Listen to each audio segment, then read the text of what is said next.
So glad to meet you. Wow, I'm seeing you in person. Amazing. Big round of applause for him. बैठिए। Thank you. मैंने कहा था ना इनकी smile बहुत कमाल की है। देखो, देख करके मन अच्छा नहीं हो गया एकदम से? Actually, मेरा मन बहुत अच्छा हो गया because मैं तो संदीप जी को इतना एडमायर करता हूँ. What a smile he has. My God, $1 million smile. Thank you so much ji. तो अब आप लोगों के माइंड में जो भी क्वेश्चंस हैं, जो भी आप इनसे पूछना चाहते हैं, प्लीज गो अहेड। मेरा क्वेश्चन है, अभी मतलब मेरे हस्बैंड बाहर बैठे हैं तो मैं उनसे ये पूछ रही थी कि मैं उनसे पूछूं क्या, तो उन्होंने कहा तू यही पूछना जो तू हमेशा मेरा दिमाग खाती रहती है बाहर पूछ के। तो दिक्कत ये है सर कि मेरी लाइफ में कुछ दुख है, पर आज तक वो दुख मुझे पता ही नहीं चला, क्योंकि मेरे हस्बैंड भी अच्छे हैं। नहीं, सच में मेरे हस्बैंड बहुत अच्छे हैं, मेरे ससुराल वाले अच्छे हैं, घर में सब अच्छे हैं, मुझे कुछ काम भी नहीं करता, मेरी मर्जी से मुझे सब कुछ करने के लिए मिल रहा है, फिर भी मुझे पता ही नहीं चल रहा दुख क्या है। आपकी शादी कितने टाइम पहले हुई थी? 1 साल पहले। हाँ, 1 साल से दुख है।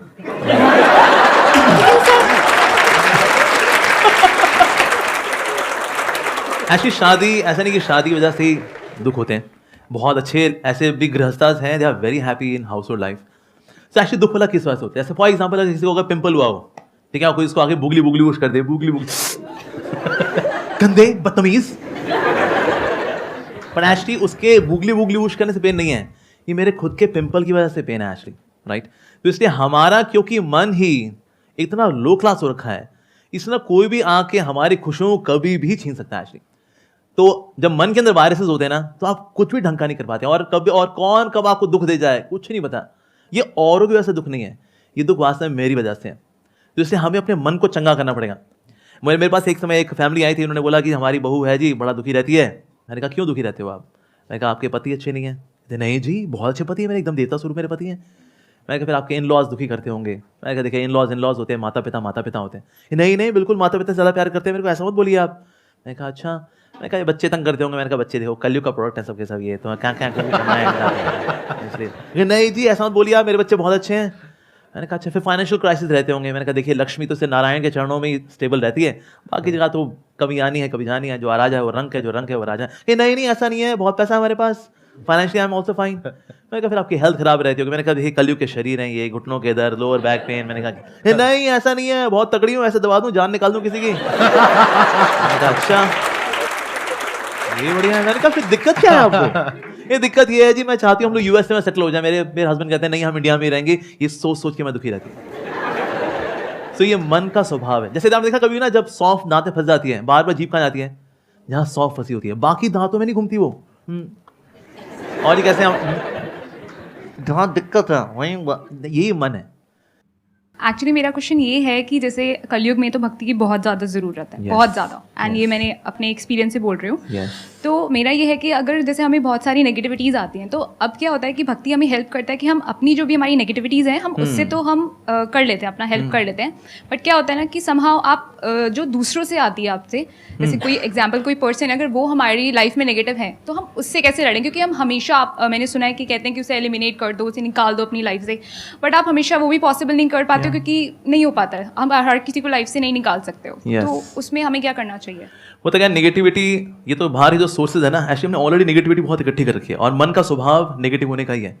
अब देखो नेगेटिव, इसलिए आप देखो जो टीवी सीरियल्स भी होते हैं ना, उसमें 90% नेगेटिव चल रहा होता है. ये मर गया, वो मर गया, उसने उसको धोखा दे दिया, वो पलट गया, और लोग ऐसे 5-5 हज़ार एपिसोड के बिना कहानी के टीवी सीरियल देख करके जिंदगी अपनी खराब कर चुके हैं, और आज भी खुशी खुशी कर रहे हैं. एक कहावत है, when we do not have spiritual substance in the heart then we remain slaves of our surroundings. हमने परिस्थितियों के गुलाम बन क्यों रहते हैं? Because I don't have spiritual substance in my heart. तो इसलिए बहुत जरूरी है कि हम उस स्पिरिचुअल सब्सटेंस पे काम करें, पर वो जब नहीं होता then we get provoked very easily. जैसे हम देखा कभी कभी क्रिकेट में है ना, बॉलर होता है वो अपील करता है आउट, अंपायर बोले वाह यार क्या अपील किया भाई, वही आउट है यार. ऐसा होता है? नो. बॉलिंग कितनी अच्छी अपील कर ले, अंपायर नॉट आउट. ऐसे होता है राइट? वो ये देता है, वो भले दोबारा अपील करे, इवन देन जो अंपायर होता है वो थम करके बोलता है नॉट आउट. इस तरह से मन का भी अंदर से स्वभाव है जो नेगेटिविटी से भरा हुआ है. चिल्ला दे, दिखा दे इसको इसकी औकात. तो हमारा अंदर सब्सटेंस है नहीं, कहते भाई मन में एक बार गाली आई है मुंह से निकलनी तो बनती है।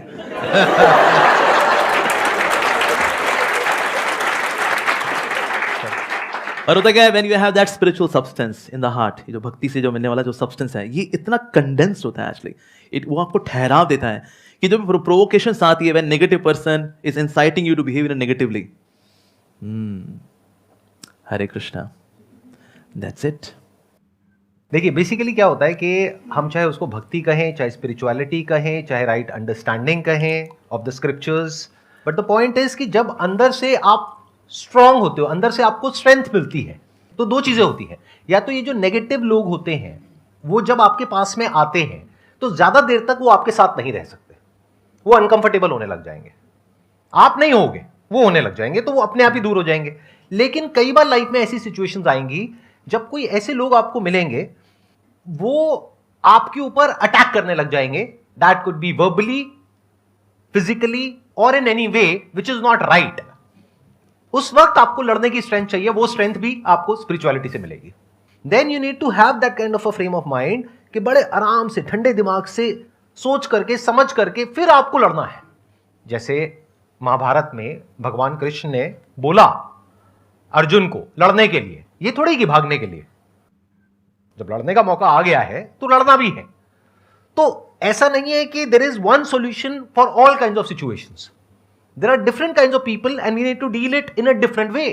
फॉर एग्जांपल, आप कहीं पे जॉब करते हो और वहां पे मान लेते हैं कोई बॉस है आपका और वो आपसे बदतमीजी से बात कर रहा है, वहां पे you need to have that kind of strength कि आपको उसके सामने खड़े होकर के बोलना है, चाहे सबके सामने चाहे अकेले में, इनफ इज इनफ, आज के बाद में दोबारा से मेरे से इस तरीके से बात नहीं करनी है। सिंपल, यही तो बोलना है। इसके लिए भी तो स्ट्रेंथ चाहिए ना। तो स्ट्रेंथ कहां से आती है?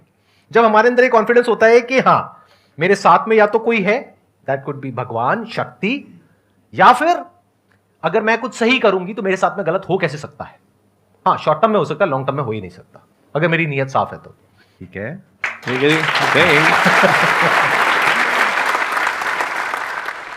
सर, क्वेश्चन पूछने से पहले मैं ये बोलना चाहूँगी कि आप और मैं सेम कॉलेज से हैं। अच्छा, केएमसी हैं? Yes sir, I am also from KMC. लेकिन आपने सेकंड ईयर में छोड़ा नहीं होगा, आपने पूरा किया नो होगा। सर, यस, मैं ये लाइन बोलने वाली थी, फिर मैंने कहा आप रोस्ट हो जाओगे। नहीं, मैंने खुद का रोस्ट कर दिया, मेरे को आदत है। तो सर माय क्वेश्चन इज कि स्पिरिचुअलिटी या इससे रिलेटेड जो भी चीज़ें हैं, ये मोस्टली हमें तभी याद आता है जब हम या गुस्से में होते हैं या सैड होते हैं।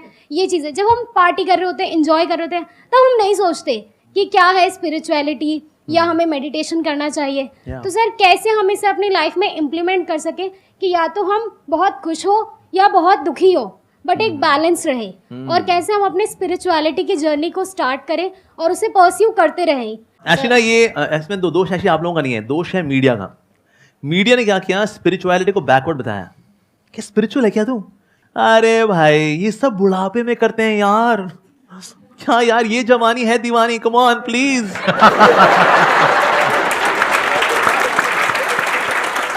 तो मीडिया में ऐसे दिखाते हैं, किसी को दिखाना होगा ना कोई जाहिल आदमी है, बेवकूफ आदमी है, वो ऐसा करेगा, अरे टन टन टन, और एक जीनियस आदमी बड़ा हैंडसम गुड लुकिंग आएगा, I am a self made man, मैं जो हूं अपने दम पे हूं, और ये दिखाते ये है पॉजिटिव कैरेक्टर। और जो भगवान को मानने वाला है बेसिकली क्या है, नॉट सो इंटेलिजेंट।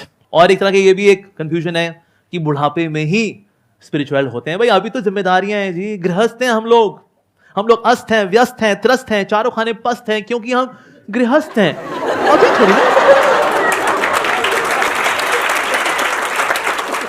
तो पहले तो हमें इस भ्रम से निकलना है that spirituality is for old age.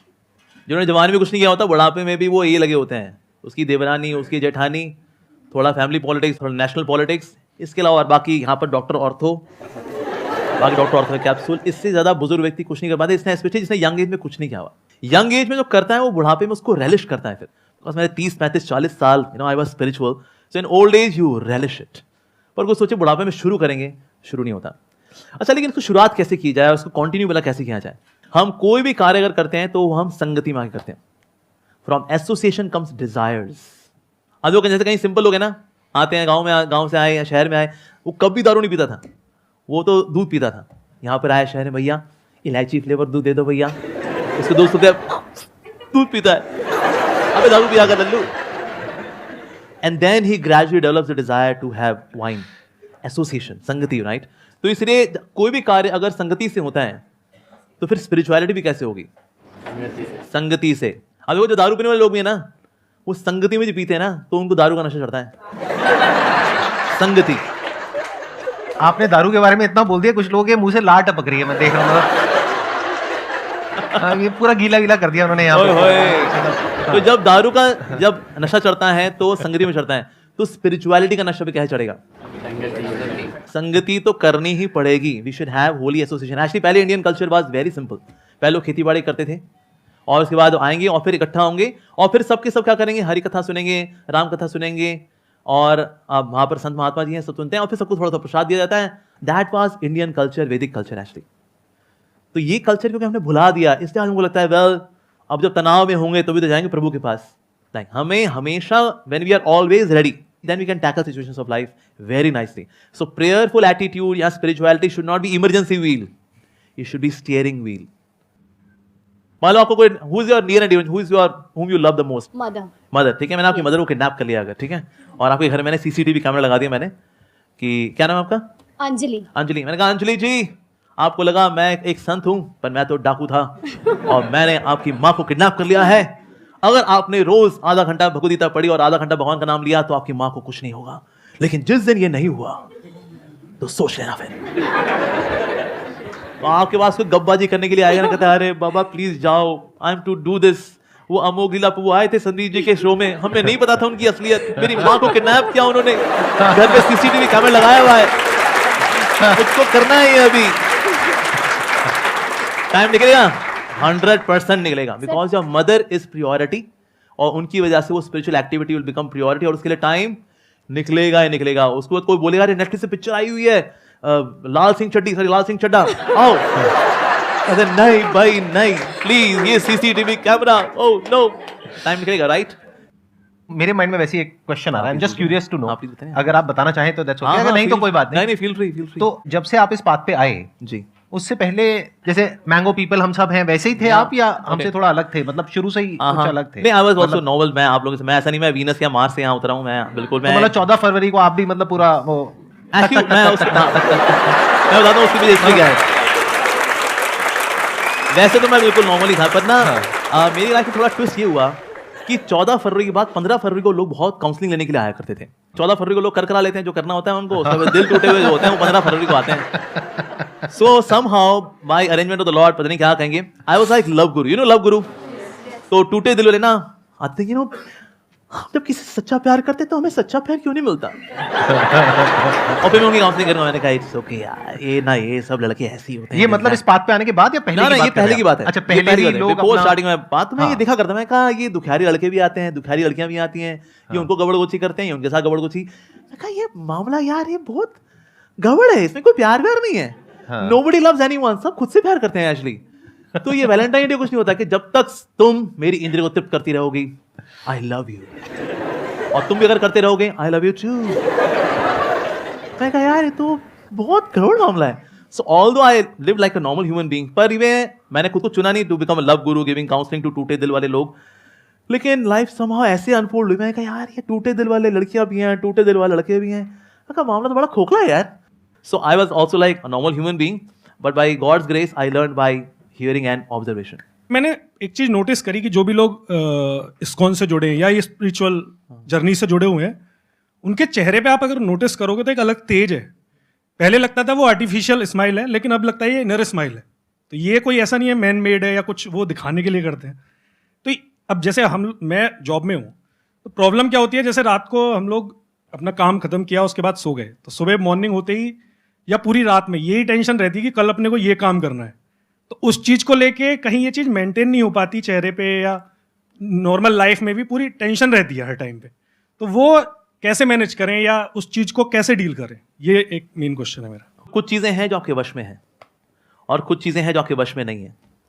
जो चीज़ें आपके वश में हैं, क्या उसकी टेंशन आपको लेनी चाहिए? नहीं, आपके वश में है ना, तो काहे की टेंशन लेनी? अच्छा, फिर दूसरा सेक्शन है, क्या आपके वश में नहीं है, क्या उसकी टेंशन लेनी चाहिए? नहीं, वश में नहीं है, तो ये तनाव भला होता क्यों है? यही तो है दो सेक्शंस। एक मेरे वश में है, एक मेरे वश में नहीं है। तो जो मेरे वश में नहीं है, जब मैं उसको खींच करके अपने वश वाले सेक्शन में डालना चाह रहा होता हूं ना, ये एक्सरसाइज स्ट्रेस लेकर के आती है। बस ये एक्सरसाइज छोड़नी है हमको कि जो चीज़ मेरे वश में नहीं है, से for example you love somebody, उसके बाद भी आपको धोखा देता है, ठीक है, उसका वो किसी और से इन्फ्लुएंस हो गया, ये हमारे वश में नहीं है। हमारे वश में क्या था? उस रिश्ते को अच्छे से निभाना, वो हमारे वश में था। तो इसीलिए जब आप ये चीज़ समझ लेते ना, कभी आपको ऐसा कोई दिक्कत हो, ये पेन कॉपी पेन लेकर बैठ जाओ, लाइन खींचो बीच में, क्या वश में है क्या वश में नहीं है। That's a simple activity and start working on it. आपका स्ट्रेस कम हो जाएगा। अब जितने लोग भी तनाव में रहते हैं ना, जितने भी कंट्रोल फ्रीक्स हैं, ये तनाव में रहेंगे। बिकॉज यार ऑलवेज कंट्रोलिंग, मैं लोगों को कंट्रोल कर लूँ, स्थितियों को, परिस्थितियों को कंट्रोल। फिर चीज़ें जब कंट्रोल के बाहर जाती हैं, उससे भी तनाव आता है। दूसरे हैं परफेक्शनिस्ट, इनको भी बहुत तनाव आता है। बिकॉज सबको उनको चाहिए एवरीथिंग 10/10, सबको 10/10 होना चाहिए। मेरी एजुकेशन 10/10, मेरी सैलरी 10/10, मेरी सेविंग्स में 10/10, मेरी गाड़ी 10/10, मेरी वाइफ 10/10, मेरा पड़ोसी 10/10, पड़ोसी की पत्नी 10/10।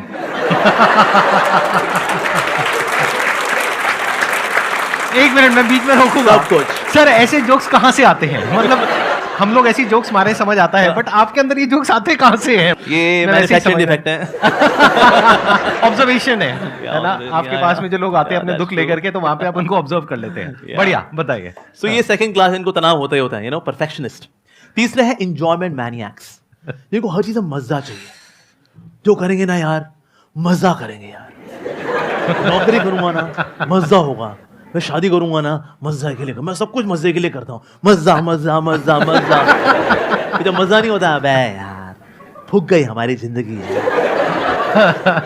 हर चीज मजे के लिए थोड़ी होती है। There are few things to be done out of duty. For example पढ़ना ही है, ठीक है जी, अब उसमें मजा तो नहीं आ रहा। अबे यार C++, जावा, इनको पढ़ते पढ़ते मर जावा, क्या करूं यार, ड्यूटी है। ऐसे so few things out to be done out of sense of duty. तो ये तीन तरह के लोग, इनको तनाव रहेगा ही रहेगा। कौन से लोग हैं? Control freaks, perfectionist, enjoyment maniacs. जितना आप इन एटीट्यूड से अपने आप को अलग कर पाओगे ना, उतना आप बिंदास हो जाओगे। आपने ये कहा कि जो लोग स्पिरिचुअल पाथ पे चल रहे होते हैं, जैसे कि प्रभु जी हैं या इनके जैसे और जो लोग हैं, तो उनके चेहरे पे एक अलग ही तेज होता है। आप जो कि जॉब कर रहे हो, वहां पर वो पॉसिबल नहीं हो पाता है। तो यहां पर एक बहुत बड़ी प्रॉब्लम है। वो क्या है कि एक सिचुएशन है जिसके बारे में हमें कुछ नहीं पता है, लेकिन हमने कुछ अज्यूम कर लिया है। जैसे एक कहावत आप लोगों ने सुनी होगी, दूसरे की थाली में घी हमेशा ज्यादा लगता है। ये मत समझना कि हमारी लाइफ में कोई प्रॉब्लम नहीं है या किसी की भी लाइफ में कोई प्रॉब्लम नहीं है। सबकी लाइफ में अपनी अपनी प्रॉब्लम्स होती हैं, अलग अलग तरीके की होती हैं। तो गड़बड़ क्या हो रही है? आप अभी जो हो, आपको लग रहा है वहां पर कुछ इश्यू है। क्यों? क्योंकि आपको इन कंपैरिजन आपको ये लग रहा है कि हमारी लाइफ में कुछ बेटर है। That could B me, that could be him, that could B anybody else. मैं आपको सच बता रहा हूं, सच, कि अगर आपको कुछ दिन के लिए इस बॉडी में से निकाल दिया जाए और इस बॉडी में रख दिया जाए, मैं इनकी बात नहीं करता, अपनी बात करता हूं, इस बॉडी में रख दिया जाए, आप 2 दिन में परेशान हो जाओगे। मतलब मेरी लाइफ इतनी गंदी नहीं है लेकिन आपके लिए गंदी है, क्योंकि आपकी अपनी एक पर्सनालिटी है, आपका अपना एक बेसिक थॉट का, माइंड का स्ट्रक्चर है। तो आपके लिए आपकी लाइफ बिल्कुल परफेक्ट है। जैसे बोलते हैं ना, कोई पौधा जहां पर हो रहा है तो वो प्रकृति के अकॉर्डिंग जहां पर भी है वो परफेक्ट है। अब वो पौधा अगर किसी और के जैसा बनना चाहता है तो दूर से देखने में बड़ा अच्छा लग सकता है, लेकिन जब वो वहां जाएगा एक्चुअल में, तब उसको समझ आएगा। तो कभी भी ऐसी इल्यूजन्स अपने अंदर मत पालो। लाइफ में अगर सुखी रहना है तो मैं आपको बिल्कुल रूट लेवल पे बता रहा हूं।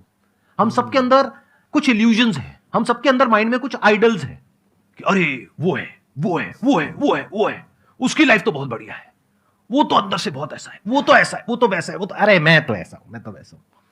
ना भैया ना, ऐसा कुछ नहीं है। इस गलतफहमी से बाहर आ जाओ जितनी जल्दी आ सकते हो। आप जो हो, जैसे हो, परफेक्ट हो। अच्छा, मैं आपसे एक सवाल पूछता हूं, सिंपल सा। आज आपकी एज कितनी है? 29। 29। आई एम अज्यूमिंग कि अच्छी खासी आपकी सैलरी होगी। डिसेंट है सर। डिसेंट है। तो जब आप 17-18 साल के थे, क्या आपने सोचा था कि आज आप इस लेवल पे होंगे? चार्टर्ड बनने के बाद जो सोचा था उसके डबल पे तो एटलीस्ट हूं मैं। जो सोचा तो था, जितना आपने सोचा था उसके आप अभी डबल पर हो। राइट। अगर हम 10 साल पीछे चले जाए तो, हाँ, बल्कि 10 साल पीछे तो ये भी क्लियर नहीं होगा कि पता नहीं जॉब भी लगेगी या नहीं लगेगी, पता नहीं सीए भी कंप्लीट होगा या नहीं होगा, पता नहीं कितने अटेम्प्ट्स में होगा। जी। राइट? ऐसे सब थॉट चल रहे थे। राइट। तो आज आपको उससे डबल मिल चुका है जितना आपने सोचा था। राइट। लेकिन अब प्रॉब्लम की जड़ क्या है? सोचो। प्रॉब्लम की जड़ अगर देखा जाए तो एक ही है।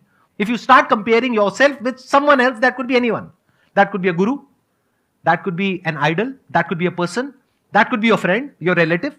मेरी सैलरी जितना मैंने सोचा था उससे तो डबल है, लेकिन वो मेरे परिवार में वो है ना, उसकी 10 गुना है. ये प्रॉब्लम है कि मेरी लाइफ वैसे तो बहुत बढ़िया है, लेकिन इनकी लाइफ मेरी लाइफ से भी बहुत बढ़िया है. काश मेरी लाइफ ऐसी होती. आपको 4 दिन के लिए ऐसी लाइफ मिल जाएगी ना, तब आपको समझ में आएगा कि कितनी तपस्या करनी पड़ती है, सुबह कितने बजे उठना पड़ता है, कितना कुछ करना पड़ता है. इसमें कुछ आप ऐड करना चाहेंगे? एक्चुअली इसमें एक और चीज़ है जो कि बहुत अच्छी चीज़ हाईलाइट किया संदीप जी ने की ना, we all have our own individuality, और उस इंडिविजुअलिटी की ना कभी इंसल्ट नहीं करनी चाहिए. God has made each and every soul unique. When we compare ourselves कि हम भी वैसे बन जाएं, आप इंस्पिरेशन ले सकते हैं किसी से. मान लो को संदीप से इंस्पिरेशन लेता है अगर कि कितना अच्छा समझाते हैं, इंस्पिरेशन ले ले. इंस्पिरेशन लेने के लिए कोई मनाही नहीं है, लेकिन हम जब वैसा ही बनना चाहते हैं, अपनी इंडिविजुअलिटी को इनहाइलाइट करना चाहते हैं, that will lead to stress. Thank you Prabhu ji यहाँ पर आने के लिए. मुझे बहुत अच्छा लगा आपसे मिलकर. मुझे बहुत अच्छा लगा आपसे मिलकर के. Big round of applause for him. Thank you.